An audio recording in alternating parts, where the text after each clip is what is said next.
Bienvenue à tous. I am now pleased to introduce our Intergovernmental Clerks panel. The Secretary to Cabinet, despite its humble styling, is the most senior official in the jurisdiction. He or she provides advice to the Prime Minister or Premier, as well as the Cabinet, steering the entire public service towards helping the elected government achieve their public policy and public administration objectives. We are privileged today to have David McLaughlin of Manitoba, Laura Lee Langley of Nova Scotia, and Cheryl Hansen of New Brunswick with us. This session will be moderated by Georgina Black, Managing Partner, Government and Public Services with Deloitte, our Platinum Partner. We will have time for participant questions. Please type your question into the chat box and Georgina will get to as many as she can. Over to you, Georgina. Thank you, Maria-Lise. Hi, everyone, and welcome to this Clerks panel. I'm very much looking forward to this discussion on leading in crisis and the future of public sector leadership and the future of the public service. Let me take a moment just to tell you a little bit more about the three clerks who are joining us today. They have very interesting backgrounds. Please join me in welcoming Laura Lee Langley, Deputy Minister of the Office of the Nova Scotia Premier, Deputy Minister of Treasury Board, Clerk of the Executive Council, Head of Public Service, Chief Executive Officer of Communications, and Deputy Minister of the Office of Citizen-Centered Approaches. After more than a decade as a journalist, she began her 25-year career in public service with a special interest in engaging the public service working in complex systems and transforming how we work in the Westminster model. Cheryl Hansen brings expertise in managing large-scale organizational change in complex environments, along with a passion for service excellence to her roles as the Chief Operating Officer, Clerk of the Executive Council, Deputy Minister of Finance and Treasury Board, and Head of the Public Service for New Brunswick. David McLaughlin brings experience from the public and private sectors, political and public service settings, and academia to his roles as the Clerk of Executive Council, Deputy Minister to the Premier, Secretary of Cabinet, and Head of Manitoba's Public Service. David is also the Deputy Minister of Intergovernmental Affairs and Climate and Green Action Plan Implementation Office. So very much like to welcome each of you. And to all of those joining us today, as Maria-Lise said, please submit your questions. I'm really keen to get to those as well. First of all, leaders, I have a few questions for you. I imagine each of you could write a book on leading in a crisis after the last 18 months. Let's dig into how the pandemic and recovery planning efforts have affected each of your provinces and challenged your public services. Give us a sense of what's worked well and what's really been hard. Laura Lee, I'm going to pass this one to you first. Okay, I don't know whether that's good or bad, but thank you very much, Georgina, and hello to everyone joining from across the country. And to my two panel mates, it's a pleasure to sit here with you this afternoon and dig into some of these questions. This is one that comes frequently because we all lived through this and we all experienced it in our own way. And yet, I'm not so sure that Nova Scotia's experience on the whole was very different than from what you experienced in other provinces and territories here in Canada. But I would say that, it was a really sobering experience insofar as it was something that we had never dealt with before. We've had hurricanes and blizzards and things that have shut us down. We had planes come to Nova Scotia from all over the world after 9/11 and various things like that. But this was something that was truly unknown and around which we were very concerned about the matters with which we had control over and the ways that we could actually provide, I think, some confidence in for Nova Scotians to know that we were doing the right things. And all we could do was follow and be arm in arm with our public health officials, who thankfully had colleagues from across the nation that they consulted with on a regular basis. In Nova Scotia, I think we buttoned down pretty tightly, and we still are probably the most restrictive province in the country and territory. And I think that we by our nature here, culturally, are, somewhat obedient, I would say. So people followed the measures that were put in place. And I think our experience with COVID was one that allowed us to position ourselves to recover perhaps a little more quickly than we might have otherwise. So we did shut down for short-term periods of time, but when we opened up in terms of our businesses and so on, we opened up in a way that allowed people to recover. This, I think, in the beginning was something that people were really uncertain about. People were really worried all over about, the safety of their own safety in the workplace, the safety of their children in schools and so on.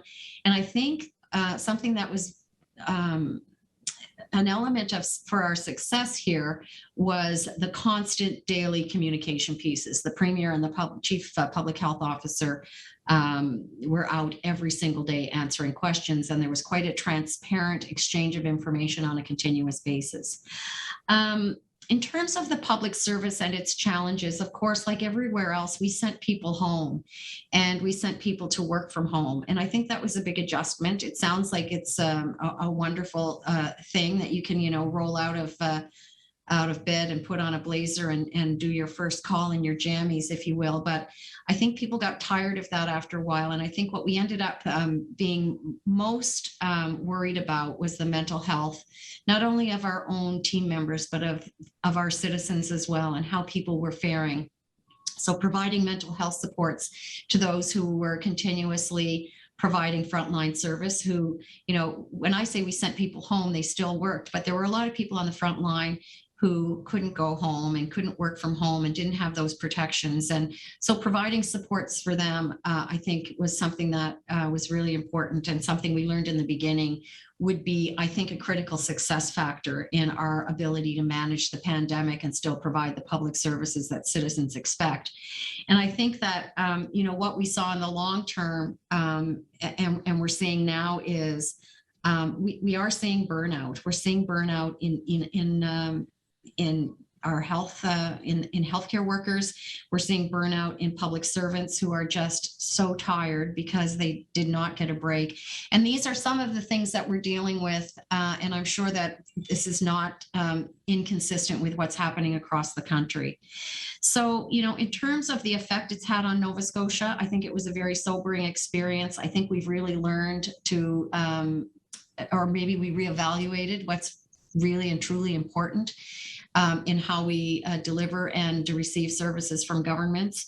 And in terms of the challenges from the public service and the pandemic response and the economic recovery, I think, like everywhere else, public servants are resilient. It doesn't matter where you're from, but my God, we're all tired. We're tired. So I'll leave it at that. I like to be honest and transparent in these things. And if you're feeling exhausted and tired from it all, you're not alone. I'll let my colleagues jump in now. Thanks, Laura Lee. Cheryl, I'll pass it over to you to give us the perspective from New Brunswick. Great. Thank you, Laura Lee. And I'm proud to be here with David as well. I would say the challenges, I won't repeat a lot of the challenges because the challenges would be probably similar coast to coast because we all had plans. Our pandemic plans were largely based on what had occurred with SARS. However, very quickly we realized these plans were not going to cut it because we didn't know what we didn't know, and it was evolving. But I would say, this pandemic was probably one of the greatest challenges we've faced as a public service, but also probably the biggest opportunity we've had as well. What I saw public service that rediscovered itself and discovered its pride again, and their voice again. What we did is we quickly shed old ways of working because that wasn't cutting the mustard. And we actually became more agile. We became more innovative. We embraced technology. We busted through silos like never before. Why? Because we had to. And so the bureaucracy was shed, and it was really nice to be able to throw away crap that we haven't been able to throw away for years because we had a pandemic. And we were allowed to finally say, this doesn't work. It's not going to work. We have to find new ways. we actually worked ourselves into a new way of being, into a new culture, and we branded it after the fact. We call it One Team, One GMB. When we needed people in different departments, we asked for people to put their hands up. They put their hands up, and we moved them. I used to say before in the bureaucracy, if you ever wanted to do a secondment from one department to another, you had to think about it for 3 months, do 3 months of paperwork, and then it took you 3 months to move the person. We moved people in a day where we needed them according to what they wanted to do. We had people emailing in saying, how can we help? I'll go anywhere. And we did. We moved them where the need were. We moved them all over the organization. We unleashed the power of the civil service. And I would say a large part of our success was because of our ability to come together to problem solve where there was no recipe. We didn't have a recipe book, none of us did, but including a diverse array of people from across many different departments resulted in better solutions and problem solving. So I would say that yes, we were challenged and we continue to be challenged because COVID's not done yet.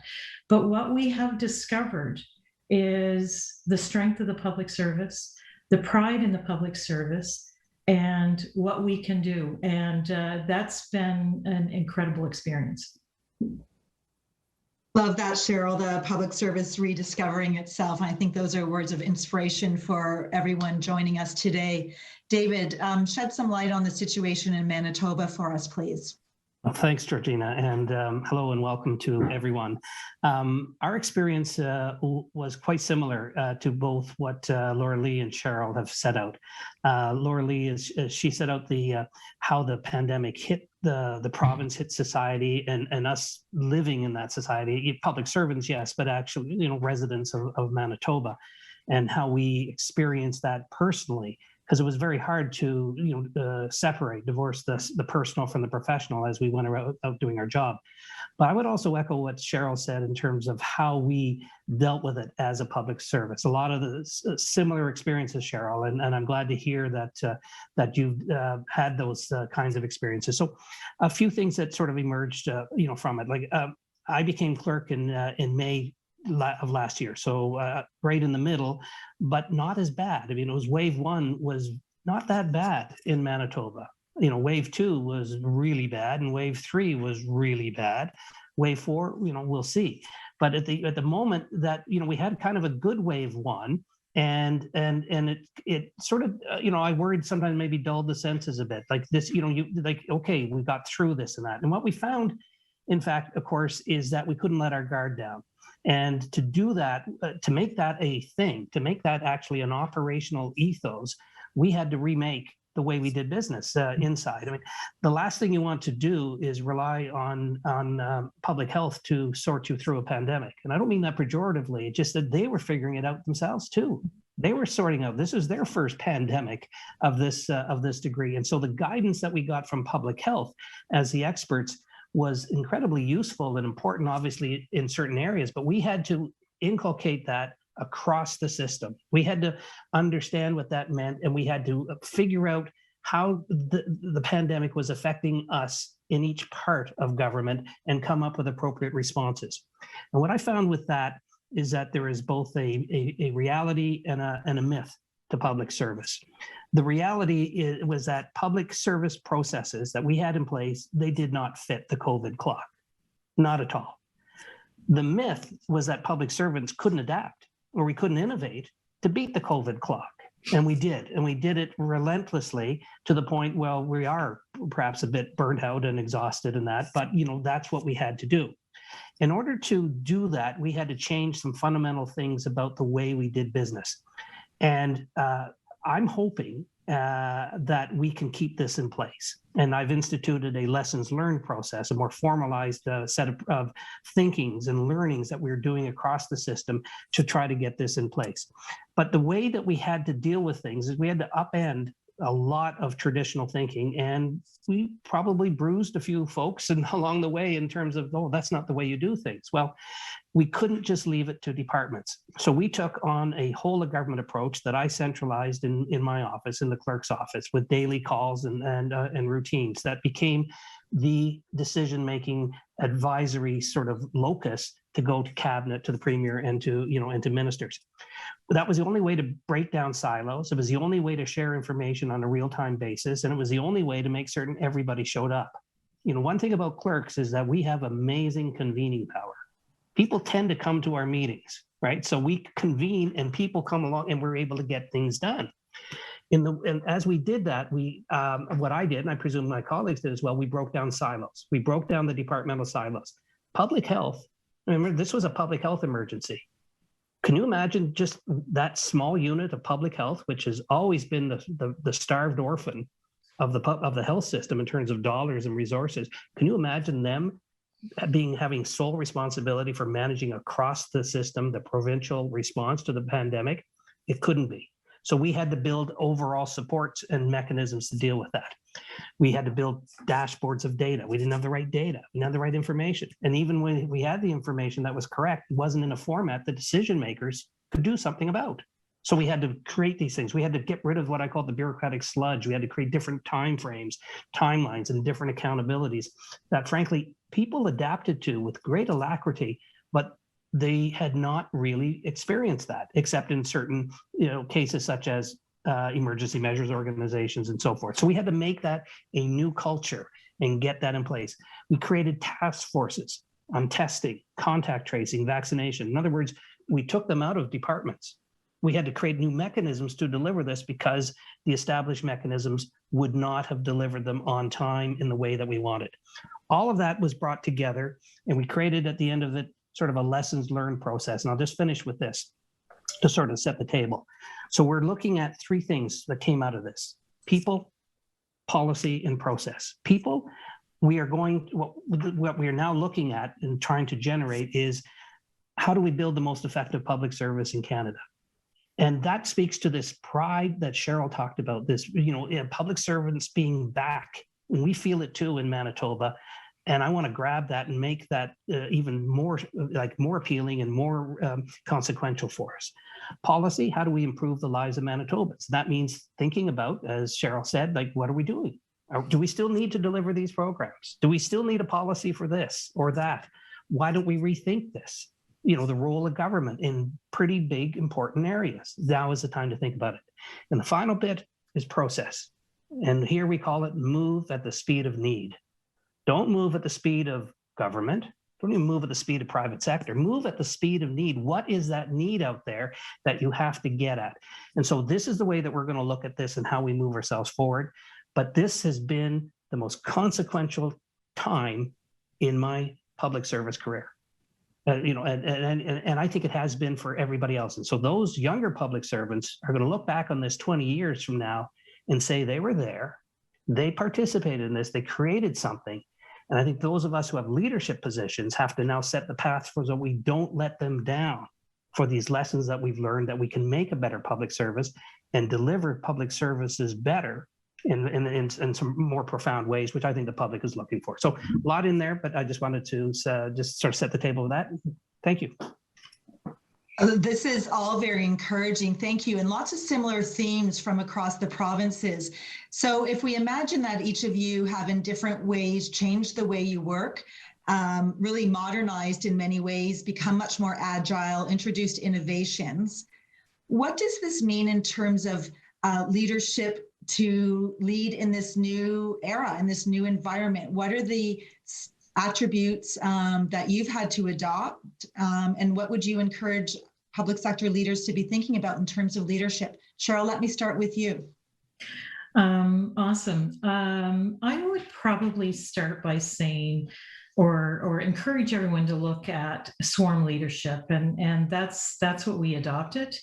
It's a type of leadership that is used in emergencies, but it's a type of leadership that can be used when there's not an emergency. And it was really critical for us to, as David said, I focused on the coordination, and that's part of my role as a chief operating officer, and really making sure that everyone was aware of what others are doing.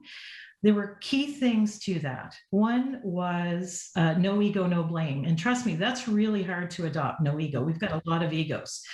And why is it important? Because we made mistakes. We made mistakes right out of the gate. And we would do it and we think, oh crap, that really didn't work. But what was important was the speed and agility that we changed and we pivoted and we moved into something else. What was critical was to have all the players at the table. We had all the deputies together in the DM Business Council, and they were absolutely critical, whether they were as busy with other departments with COVID, they all had a voice into what was happening. They all provided individuals when we needed individuals. So everyone participated in the solutions. The other thing was, I think, was that it was okay for someone in a leadership position not to have the answer. And I think we always feel like we need to have the answer. And I think it's okay for us to say, look, we don't know right now, but together we will find it. And so I like what David said around public health. Our public health was small. They were absolute tremendous during this pandemic, but they had a focus. But when you brought public health and public safety and social development and the other deputies to the table, what came out was a richness in solutions and in our efforts and support. And because it was exhausting, but that support that we built in our leadership style was tremendous. So I'm very similar to what David was saying. We want never to go back to where we were before COVID. And I have public servants emailing me all the time saying, please, let's not go back, let's move forward. So we're trying to institutionalize what we have learned so that we can have empowered employees. They are empowered and listen to their voice and move forward into the future. And that takes a different type of leadership. That's a leadership that doesn't have all the answers. That's a leadership that knows how to empower individuals to contribute. And that's what we need in the future. David, from your perspective, what are the leadership characteristics required of public servants to thrive in this new era? I would say they need to be, well, it sounds, you say the word innovative, but it's overused. So let me go at it a different way. How I tried to do this. I had a very simple mantra. The clerks got your back. I gave people permission to make mistakes. I gave people permission to try. I gave people permission to take risks. And in fact, I challenged them when they didn't. And I did that through the processes that I mentioned and I put in place. But I also did it by some learning that I had to do. So in order to understand their situation. So when we set up our first super site, VAC super site, that first weekend, let's just say it didn't go well. It was not smooth. So I went down on the Saturday and I volunteered for the day. And I spent the day in one of the trunk lines, helping to move people in and out of the various process flows to see how it worked. I came out of that with a new appreciation of what everybody was doing, but also that I had to give more rein to the operational people to help them fix things. And basically, I was a facilitator. I cleared the sludge out of the way. The way I put it was, don't stand on ceremony. Get it done. Get her done, as we say back home. Like, don't wait. And so my leadership style became a bit of cajoling, a bit of, I was inquisitive, like your terrible twos when you're a toddler, like why, why, mommy, why daddy, why are you doing this? Why are you not doing this? So I would ask questions and pose these things to try to get people to come to more immediate solutions or to think about things that needed to be thought through and then be able to back them up. But I think most of all, what I tried to do was, as I said, I had their back, because this was not a time where that the public, in our judgment, my judgment, and certainly in the judgment of the cabinet, the government would have been willing to accept delays for the sake of some kind of bureaucratic perfection. It just wasn't on. So I had to, that was a bit of a culture thing for all of us in any large institution, but certainly in government bureaucracies. So the takeaway I got from the quintessential public servant, what are they going to have to take away from this to learn from and be adept at to succeed, is they're going to have a good mix of operational and policy, if you will. And, we used to, classically, it was you had to be in Treasury Board in a central agency or go to a line department. And somehow that would, make it all work. There's still value in that. But understanding how service delivery affects people and how to make that service delivery more impactful, more better, so to speak. Like, how would you do that in a way that met objectives more quickly? All of that and met people's needs of the more what I call citizen-centered public service, that is more essential. So for those public servants who have operational experience, but understand the policy, what we're trying to achieve and why we're trying to do that something and accomplish something, that's where I think is increasingly going to be the sweet spot. And for those of us in leadership positions, if we're going to make that work, what we have to do is find a way to give that permission. Broadly speaking, like, how do we institutionalize it? How do we create appropriate accountability, but not a web of accountability that binds people that they can't do things? So that's where I'm sort of taking, those are my sort of learnings and takeaways from this. Thanks, David. There's a lot there. Laura Lee, from your perspective, what's required of leaders for the future? Thank you. I think my colleagues gave brilliant answers, and so I won't repeat a lot of what they said. Through COVID as well, we had an agility and a nimbleness to the way we got things done that, again, we didn't see before. And the ability to be able to say, to challenge regulations or things that might have held us up. The quickest way to the solution was the path that we had to take. And so I would add this, that, something that I am almost fixated on right now is how to make the Westminster system work in a modern context. This is the modern context. We got it. We drank through a fire hose for the last year. We've been drinking through a fire hose for the last year and a half. So I would say that what we're looking for really are competencies, but demonstrated competencies in areas like systems thinking and being able to understand how all of the various systems intersect in order to make something work. That's very, very important. And there's another little bit of a buzzword, but it's an important one that I think we all know and understand, which is around collaborative impact. So we have a very collegial deputy table, and like in the other provinces, in New Brunswick and Manitoba, we met on a regular basis with our deputies and our associate deputy ministers, and we have a senior officials table as well. And there was nothing that would come up that at the end of those meetings, we wouldn't have people assigned to, irrespective of their department assignments, to go. And if that meant licking envelopes in a department, or if it meant accompanying the premier to a news conference, it really didn't matter. And it was everything in between. So I think what we're coming to in at least Canada and in our various jurisdictions is citizens won't tolerate anymore these very siloed and discrete and layered bureaucracies where it takes 6 months to get something done. They no longer will tolerate us creating systems that will protect bureaucrats and aren't designed around citizens. And so I think if COVID taught us anything, it was that the people right at the center of every conversation were the people that were living in our provinces and territories, and how we could make sure that they got what they needed and they were protected and that they would have a future at the end of this thing.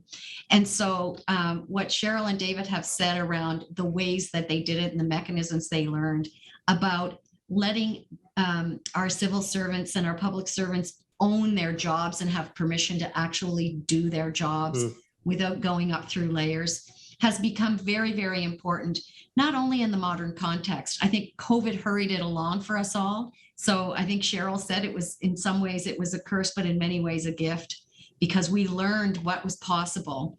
And I don't see ever going back either. And we've had a lot of great ideas submitted from people on the front lines who saw it firsthand, and I think helped bring forward some of the things that actually helped us get through this pandemic, whether it was how we were testing and when we were testing and how the vaccine rollout was happening, how we were triaging and caring for those with COVID. all of those things and any credit that we can own in our respective jurisdictions is really because of those people on the front lines that made it work. So I think, like my colleagues, we've had many of the same experiences, and rather than take up any more air, I'll let you go to some of the other questions. But I think that we've all had very similar experiences through this pandemic. It sounds like it. It's so interesting to me because each of you have described leadership attributes that frankly we would see in the private sector. So I imagine that each of you are thinking through, how do we ensure that this is sustainable, that bureaucratic perfection doesn't creep back in?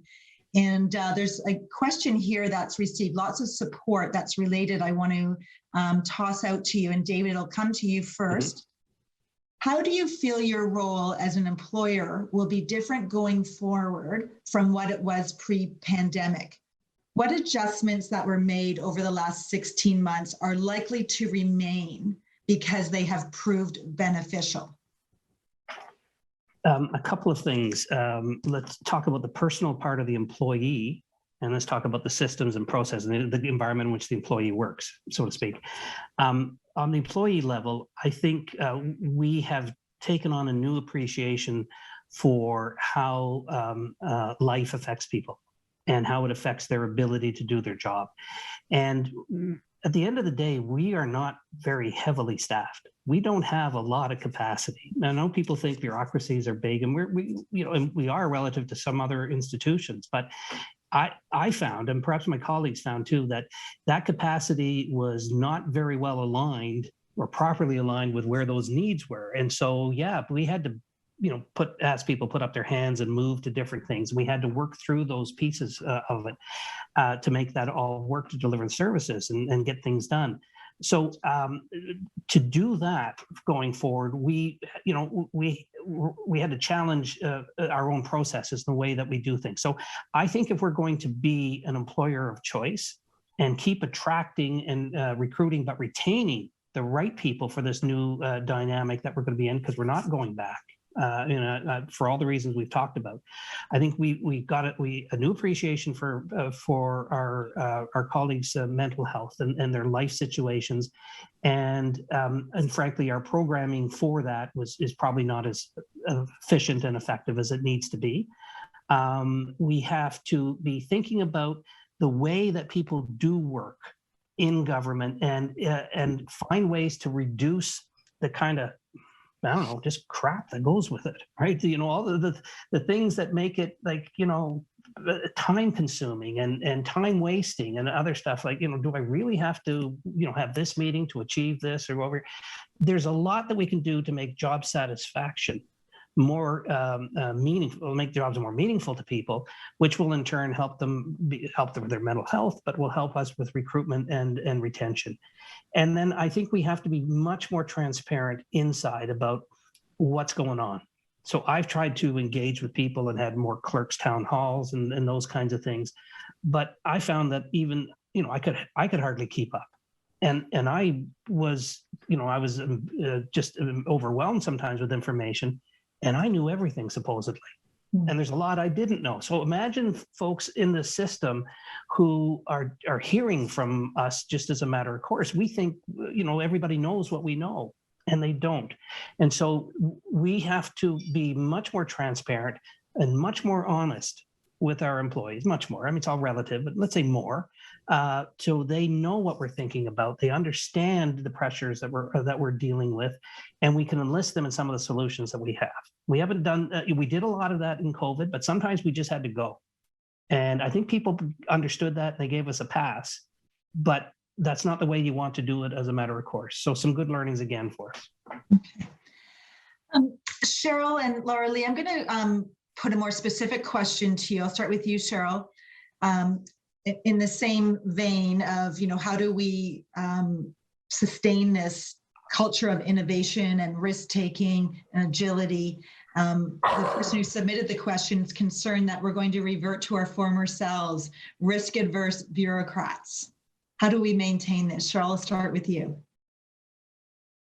Yeah, I like what David said, but one of the things I think we need to do is stop putting our team members in a box. I think, the bureaucracy is a series of boxes. It's a huge structure. And we do that, sorry, and we do that with our employees as well. And I always say, I think we would be successful is if we get the employee to walk through the door carrying every tool that they have with them. And a lot of times I think they leave it outside in the parking lot because we have them in a very restrictive job and a subject matter expert, and this is your job, and we only want to hear from you in this job, right? What COVID allowed us to do is for people to have voices beyond what the box that we had slotted them into.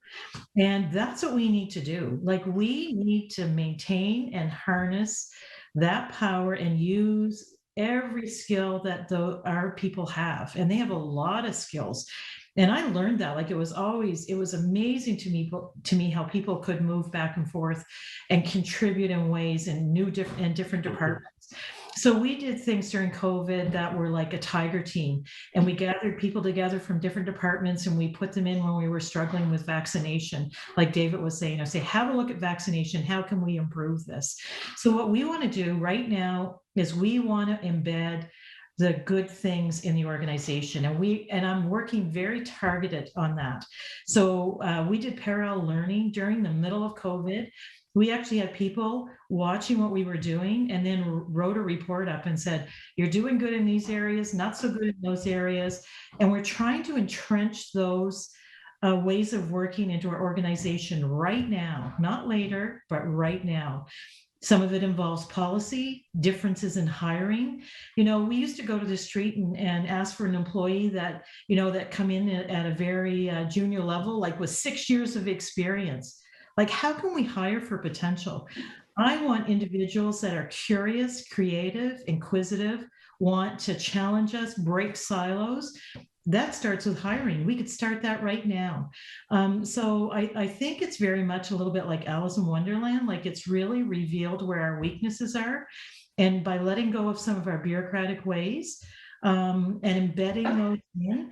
And I think we will forever change. And I honestly believe that the civil servants in New Brunswick will hold us as leaders to account, and because they don't want to go back to the old way of doing business.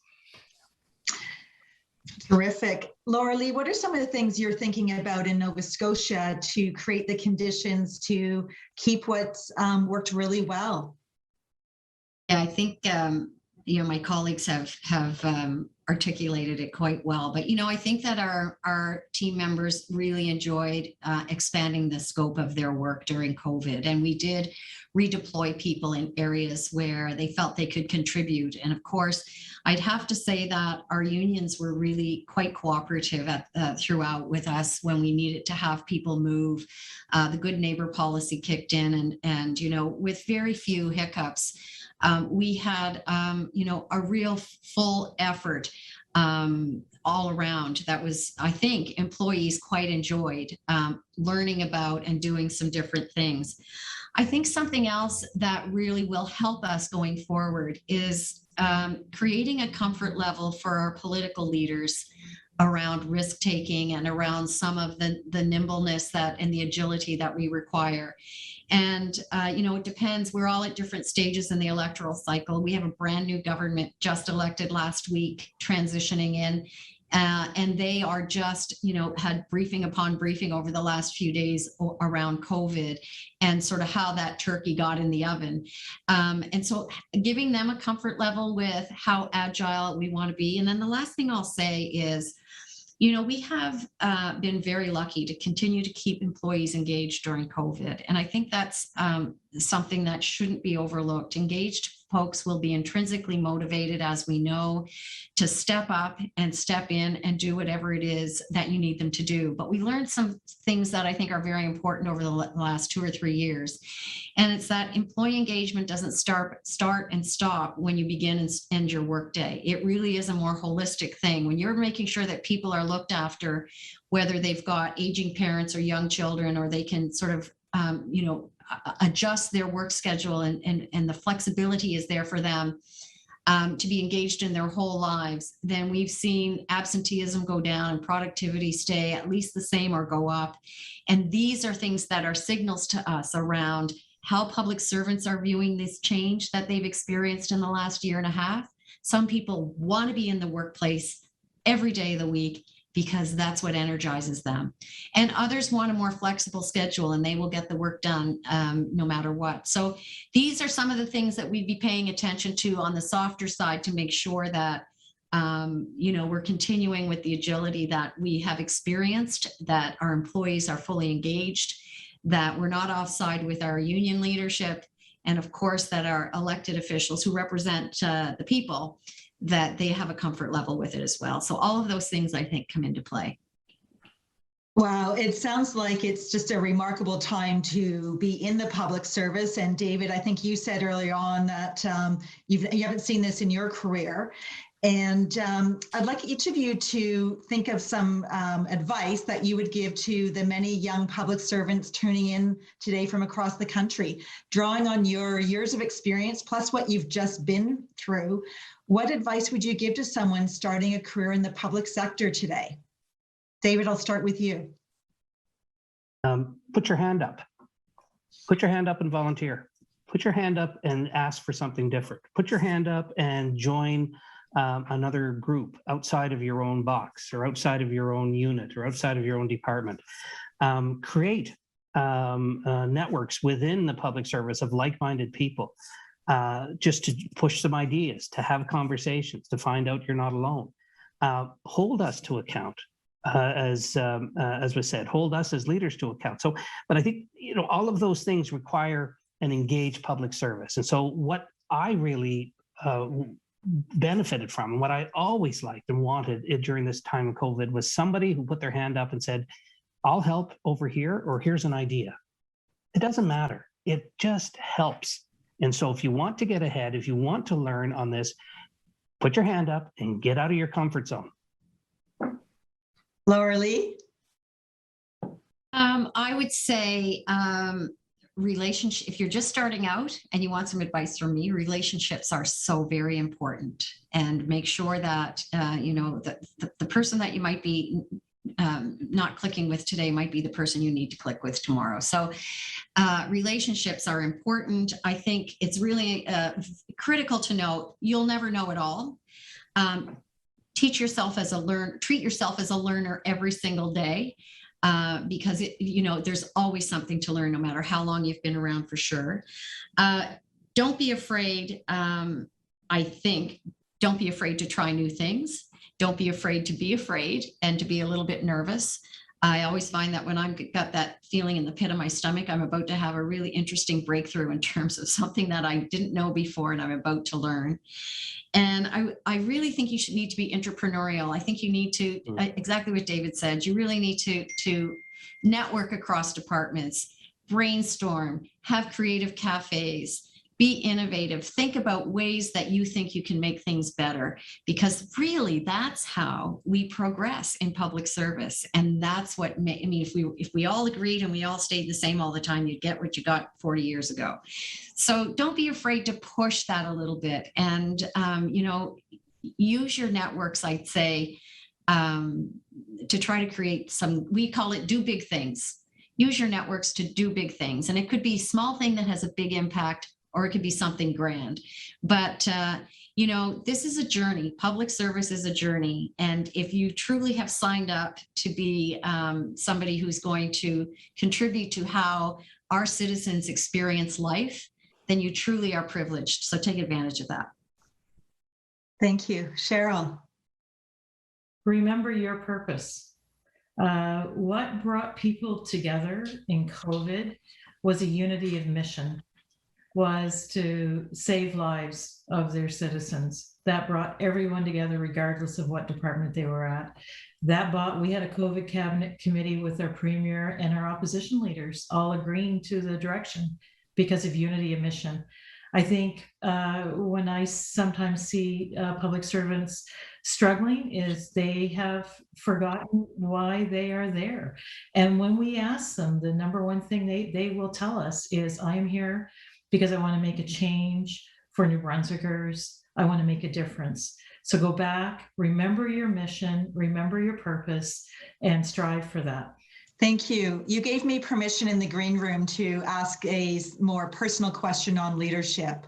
So in the minute and a half remaining, very quickly, tell us, what is the one thing as a leader you're committed to being a better leader in this new era? What did you learn from this? And David, I see you smiling, so I'm going to ask you to go first. Patience. I need to have more patience in terms of understanding what's behind an idea that at first may not make sense to me, or may not make me a bit uncomfortable. I need to have patience with colleagues who don't get it right away when I want to do something and move along. I need to have patience with for cabinet ministers and for the elected representatives who have to process things in a certain way. This is a Westminster system. We have a system of responsible government. And what seems so very obvious with a public health perspective and the media coming after you and the outside special interests and the experts on that, just do this, don't you get it? Sometimes you do get it, but it has to be done the right way. And so patience, it's a virtue, Patience? I'm told. Patience is a virtue. Yeah. Laura Lee, what's the one thing you're working on as a leader going forward?